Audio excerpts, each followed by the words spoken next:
नमस्कार दोस्तों, मैं शेख इमरान अहमद आपका लर्न हिंदी एक्सप्रेस चैनल में स्वागत करता हूं। मित्रों, दोस्तों आज हम अध्ययन करने वाले हैं अति महत्वपूर्ण हिंदी व्याकरण विषय से संबंधित महत्वपूर्ण प्रकरण चैप्टर लेकर आया हूं।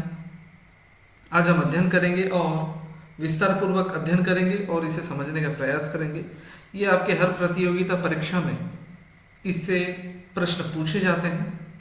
दोस्तों, यदि आप चैनल में नए हैं तो लाइक कर दीजिए, सब्सक्राइब कर दीजिए और ज़्यादा से ज़्यादा अपने मित्रों को शेयर कर दीजिए। जो भी कक्षा 10वीं की सीबीएसई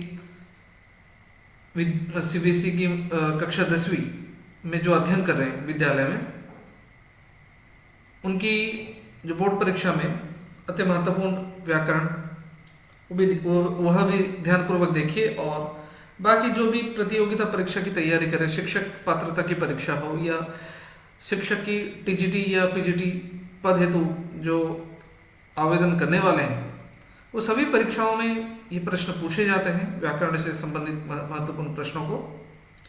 और दोस्तों, और एक महत्वपूर्ण बात है, हमारी वीडियो के नीचे हम व्हाट्सएप ग्रुप की जो लिंक और टेलीग्राम चैनल की लिंक और जो ट्विटर की लिंक मैंने डाल दिया है। आप चैनल के जो डिस्क्रिप्शन है उसमें जाकर वहाँ पर आप फॉलो करके ऐड हो जाइए। व्हाट्सएप का हमारा ग्रुप बना हुआ है और टेलीग्राम चैनल की भी ग्रुप बनी हुई है, वहाँ पर आप जाकर ज्वाइन कर सकते हैं। ठीक है मित्रों, तो चलिए दोस्तों, आज की महत्वपूर्ण विषय को हम शुरू करते हैं और समझने का प्रयास करते हैं।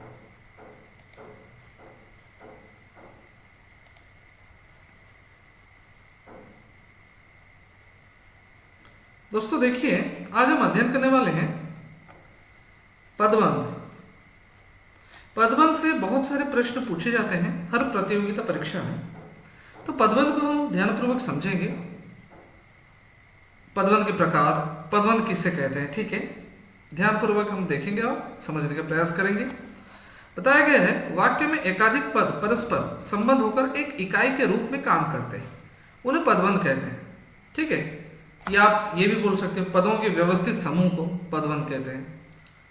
ठीक है ना, क्योंकि शब्दों के सार्थक संघात को वाक्य कहते हैं। वाक्य में जो सार्थक खंड प्रयुक्त होते हैं उसे पद कहते हैं। और पदों के व्यवस्थित समूह को हम लोग क्या कहते हैं, पदबंध कहते हैं। या आप यहाँ पर भी जो लिखी गई इसे भी आप याद कर सकते हैं। वाक्य में एकाधिक पद परस्पर संबंध होकर जुड़कर एक इकाई के रूप में काम करते हैं, उन्हें हम लोग पदबंध कहते हैं। समझ गए मित्रों? अभी देखिए, पदबंध के कुछ प्रकार हैं। कितने हैं? 5 प्रकार हैं। ये याद रखिएगा, परीक्षा में प्रश्न पूछे जाते हैं। सर्वप्रथम है संज्ञा पदबंध, दूसरा विशेषण पदबंध, तीसरा सर्वनाम पदबंध, चौथा क्रिया पदबंध और 5वां क्रिया विशेषण पदबंध। ठीक है, अब की हर प्रतियोगिता परीक्षा में ईएमआरएस और केबीएस नवोदया, ठीक है, या जितने भी प्रतियोगिता परीक्षा कक्षा 10वीं की सभी में पूछे जाते हैं पदबंध। ठीक है, तो ये पदबंध के प्रकार को आप याद रखिएगा। अभी देखिए, संज्ञा पदबंध। संज्ञा पदबंध क्या है ना? संज्ञा पदबंध संज्ञा का काम करता है। संज्ञा अथवा आप जानते हो जितने नाम वाले शब्द, ठीक है, तो संज्ञा है, तो संज्ञा पदबंध का काम करता है। ये 3 प्रकार के होते हैं। सर्वप्रथम है कर्ता पदबंध, कर्म पदबंध, पूरक पदबंध। ठीक है, कर्ता पदबंध तो आप लोग याद रखोगे। संज्ञा पदबंध हमने देखा, संज्ञा पदबंध को भी कुछ भागों में बांटा गया, कर्ता पदबंध, कर्म पदबंध और पूरक पदबंध।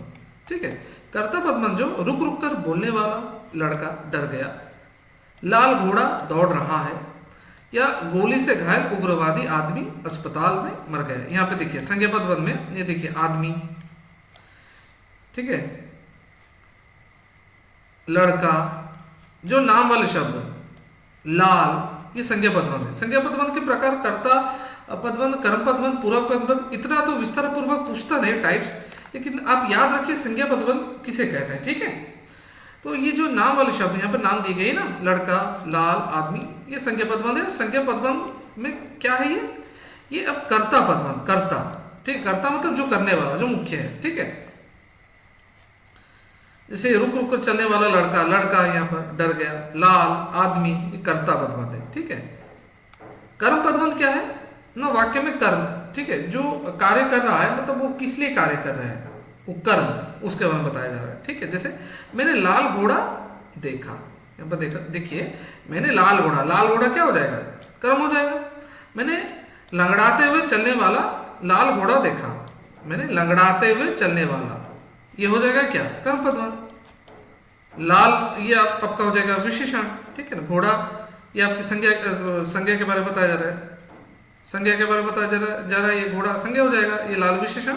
लेकिन लंगड़ाते हुए चलने वाला ये हो जाएगा कर्म, ठीक है, कर्म पदबंध, याद रखिएगा।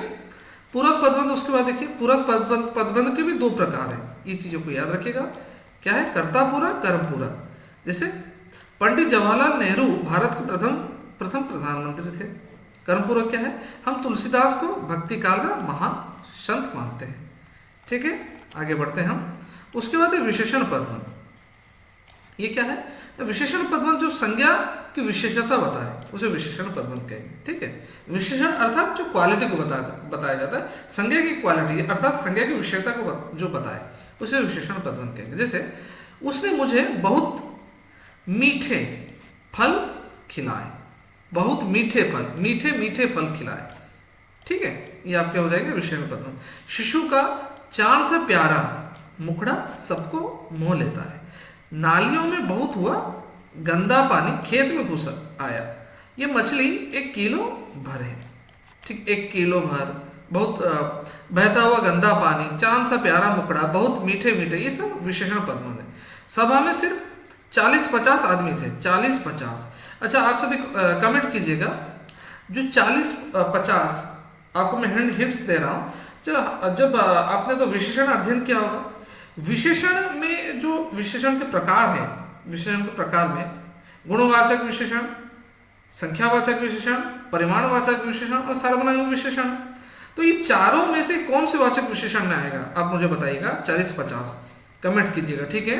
उसके बाद है सर्वनाम पदबंध। सर्वनाम पदबंध है जो सर्वनाम का काम करता है, अर्थात जो संज्ञा के स्थान पर जो प्रयुक्त होता है सर्वनाम, उसी के बारे में बताया जा रहा है। जिस नाम के स्थान पर वह, वे, हम, तुम आदि जो शब्द सर्वनाम है ना, तो वही बताया जा रहा है। ऐसे पदबंध में सर्वनाम पहले या बाद में आ सकता है। जैसे देव का मारा वह बर्बाद हो गया, देखिए वह, क्योंकि संज्ञा के स्थान पर संज्ञा क्या, नाम वाले शब्द, नाम वाले शब्द तो सभी वाक्य में तो प्रयुक्त होंगे संभव नहीं है ना, तो नाम के स्थान पर जो प्रयुक्त होते हैं वह, वे, हम, तुम, यह, ये आदि जो शब्द हैं उसके बारे में बताया जा रहा है। लोगों की नजर में गिरे हुए तुम अपने को कैसे संभाल पाओगे, तुम, ठीक है, ये याद रखना, ये सर्वनाम पदबंध है। जल्दी जल्दी याद कर लेना, वह सर्वनाम पदबंध है, वह अंत में इनाम जीत लेगा। तुम सब कल जल्दी आ जाना, तुम सर्वनाम पदबंध। मुझ अभागे को कुछ दिन की मोहलत चाहिए, कुछ, समझ गए। अभी देखिए क्रिया पदबंध। क्रिया पदबंध अर्थात क्रिया अर्थात क्या, जो काम करने वाला, ठीक है। हमने तो इससे पहले क्रिया अध्ययन किया है, मुझे उम्मीद है आप समझ गए होंगे क्रिया क्या है।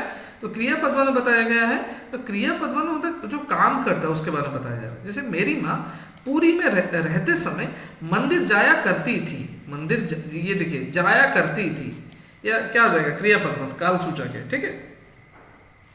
हम बचपन में रोज दादी माँ से कहानियां सुना करते थे, ये क्या है, क्रिया पदबंध, याद रखिएगा, ठीक है। वह खा चुका होगा, पक्षसूचक है, तो क्या हो जाएगा आपका, तुम्हें वहां शरबत पीना चाहिए था, याद रखिएगा, सब क्रिया है, ठीक है। खा चुका होगा, पीना चाहिए था। बूढ़ा ठीक से चल फिर सकता है, ठीक है। तुम मित्रों को उधार दोगे, क्रिया पदबंध। चाय में ज्यादा चीनी डाल दो, संयुक्त क्रिया। मुठभेड़ में 2 उग्रवादी मारे गए, ठीक है, वाच्य सूचक। वो खाना खा रहा होगा, वृत्ति सूचक, ठीक है। इतना डिटेल की जरूरत नहीं है मित्रों, पक्ष सूचक, वाच्य सूचक, संयुक्त क्रिया, बस आपको याद रखना क्रिया पदबंध के अंतर्गत में क्या क्या आते हैं, ठीक है। तुम मित्रों को उधार दोगे क्रिया। चाय में ज्यादा चीनी डाल दो क्रिया। वो खाना खा रहा होगा क्रिया, ठीक है ना, याद रखिएगा ये सभी। उसके बाद देखिए क्रिया विशेषण पदबंध। ये क्रिया विशेषण, अच्छा देखिए क्रिया विशेषण क्या है, हमने तो क्रिया देख लिया। क्रिया विशेषण देखिएगा वाक्य में, जैसे राम जा रहा है, मैंने वाक्य बताया, राम रास्ते में धीरे धीरे जा रहा है, तो वाक्य को जो डिटेल या विस्तार पूर्वक जो बताया जाए वो क्रिया विशेषण संबंध है, ठीक है। ये क्रिया विशेषण का काम करता है, जैसे स्थान, समय, रीति, प्रयोजन, कारण, ये है कीवर्ड्स याद रखिएगा। क्रिया विशेषण आप कैसे पहचानेंगे, स्थान के बारे में बताया गया होगा, समय के बारे में, रीति के बारे में, प्रयोजन के बारे में, ठीक है। जैसे बच्चा देखिए खुले मैदान में खेल रहा है, ये स्थान बताया गया है ना, खुले मैदान में, क्या हो गया क्रिया विशेषण। आप क्रिया विशेषण में स्थान मतलब आप पूछे प्रश्न कीजिएगा, बच्चा कहाँ खेल रहा है, आपको उत्तर मिलेगा खुले मैदान में, क्योंकि स्थानवाचक आप क्रिया विशेषण में आप देखेंगे ना, क्रिया विशेषण में यहाँ वहाँ जहाँ तहाँ, ये क्रिया विशेषण के अंतर में आएगा। ट्रेन 5:15 पर आएगी, तो ये समय के बारे में बताया गया मित्रों, 5:15 पर, ठीक है, ये क्रिया विशेषण है। हमने बड़ी श्रद्धा पूर्वक संत का स्वागत किया, रीति के बारे में बताया, बड़ी श्रद्धा पूर्वक, ये क्रिया विशेषण। बस याद रखिए क्रिया विशेषण मतलब एक वाक्य को जो विस्तार पूर्वक डिटेल में बताया जाए उसे क्रिया विशेषण कहते हैं, ठीक है। ये कीवर्ड्स याद रखिएगा। और क्रिया क्या है, वाक्य में चीजें बताई गई होंगी लेकिन वाक्य संक्षिप्त में होगी। राम बाजार जा रहा है, राम जा रहा है, राम खा रहा है, ठीक है, ये क्रिया हो गई। लेकिन जहां पर संक्षिप्त में होंगी और खा रहा है, जा रहा है, ये क्रिया है। लेकिन जहां विस्तार पूर्वक, राम बाजार में धीरे धीरे जा रहा है, राम तेज दौड़ रहा है, राम दौड़ रहा है, एक इसमें क्या है, क्रिया दौड़ रहा है। यदि मैं बताऊं तेज दौड़ रहा है, तेज हो जाएगा क्या, उसकी विषयता के बारे में बताया गया है, ठीक है, तो तेज हो गया, एक क्रिया विशेषण। समझ में, मुझे उम्मीद है मित्रों आप सभी को समझ में आ रही है चीजें। मुझे नौकरी के लिए दुर्गम स्थान पर जाना पड़ा, ठीक है, क्रिया विशेषण। उनके अलावा के नीचे संबंध बोधक पदबंध, इसलिए कि समुच्चय बोधक पदबंध और हायर है, ये विस्मयादिक बोधक पदबंध भी होंगे, ठीक है। तो मित्रों मुझे उम्मीद है आज हमने महत्वपूर्ण विषय को अध्ययन किया। पदबंध से कुछ महत्वपूर्ण चीज़ों को हमने अध्ययन किया है जो आपकी हर प्रतियोगिता परीक्षा में अति महत्वपूर्ण है। आप ध्यानपूर्वक आप इसे बार बार पुनः अभ्यास कीजिए, और जो भी आपको पढ़ाई के रिलेटेड डाउट होगी आप कमेंट बॉक्स में कमेंट कीजिएगा, और ज़्यादा से ज़्यादा अपने दोस्तों को शेयर कीजिए, क्योंकि आपके लिए हम परिश्रम कर रहे हैं ताकि आप अपने लक्ष्य स्थल पर आसानी से पहुंच पाएँ। ठीक है दोस्तों, आज के वीडियो को हम यहीं पे समाप्त करते हैं, और यदि आप नए हैं तो लाइक शेयर सब्सक्राइब कर दीजिए, पास में ऑल नोटिफिकेशन ऑप्शन प्रेस कर दीजिए, ताकि ऐसे ही महत्वपूर्ण वीडियो आप सभी के सामने मैं लाता रहूं और हम सीखते रहें और अपने जीवन में आगे बढ़ते रहें। धन्यवाद। जय हिंद, जय भारत, वंदे मातरम, नमस्कार।